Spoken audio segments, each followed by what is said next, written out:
Without consciousness, what is there? No one experiences anything. It's like, is there anything when no one experiences anything? That's the question. And the answer that this book is presenting is that, no, you have to think about consciousness as a constituent element of reality. It's something that's necessary for reality itself to exist. Now, of course, it depends on what you mean by reality.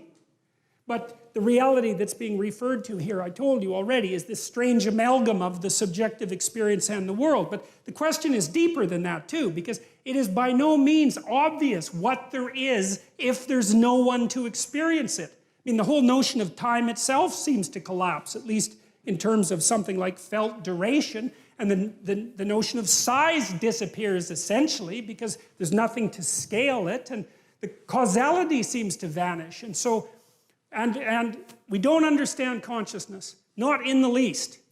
We don't understand what it is that is in us that gives illumination to being. And what happens in the Old Testament, at least in part, is that that consciousness is associated with the divine.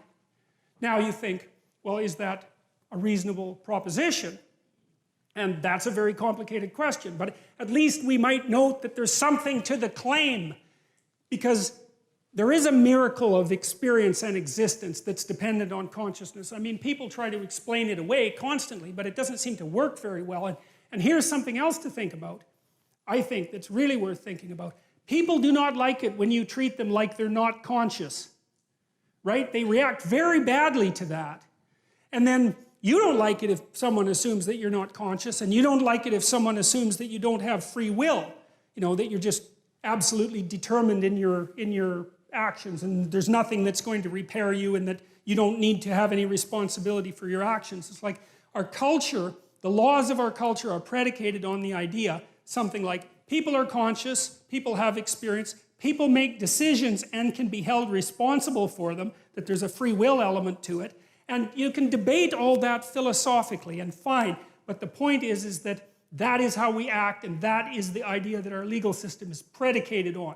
And there's something deep about it because, you know, you're subject to the law, but the law is also limited by you, which is to say that in a well-functioning, properly grounded democratic system, you have intrinsic value.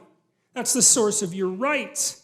Even if you're a murderer, we have to say, the law can only go so far because there's something about you that's divine. Well, what does that mean? Well, partly it means that there's something about you that's conscious and capable of communicating, like you're a whole world unto yourself. And you have that to contribute to everyone else, and that's valuable. I mean, that you can learn new things, you can transform the structure of society, you can invent a new way of dealing with the world. You're capable of all that. It's an intrinsic part of you, and that's associated with this. It's associated, that's the idea there, is that there's something about the logos that is necessary for the absolute chaos of the reality beyond experience to manifest itself as reality. It's an amazing idea because it gives consciousness a constitutive role in the cosmos.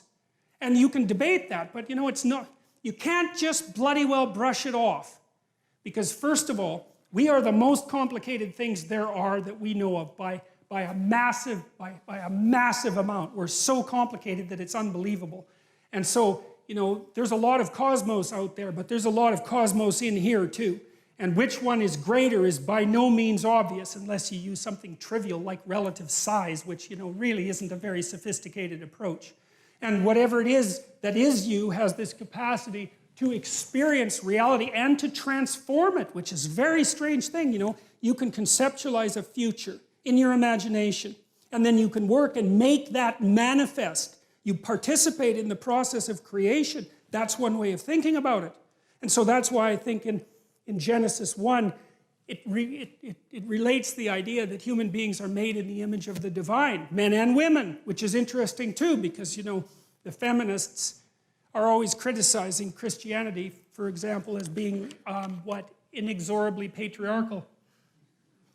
Of course, they criticize everything like that, so it's hardly a stroke of bloody brilliance.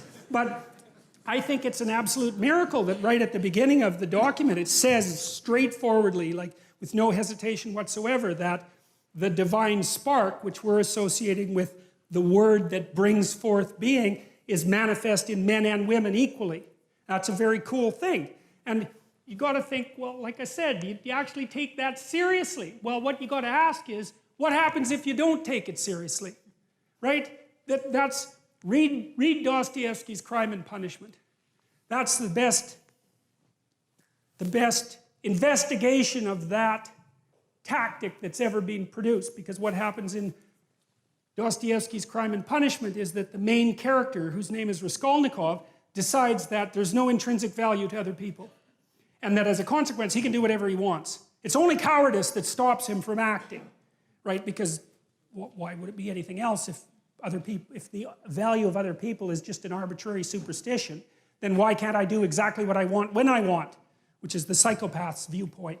Well, so Raskolnikov does. He kills someone who's a very horrible person, and he has very good reasons for killing her. And he's half-starved and a little bit insane and possessed by this ideology. It's brilliant, brilliant layout.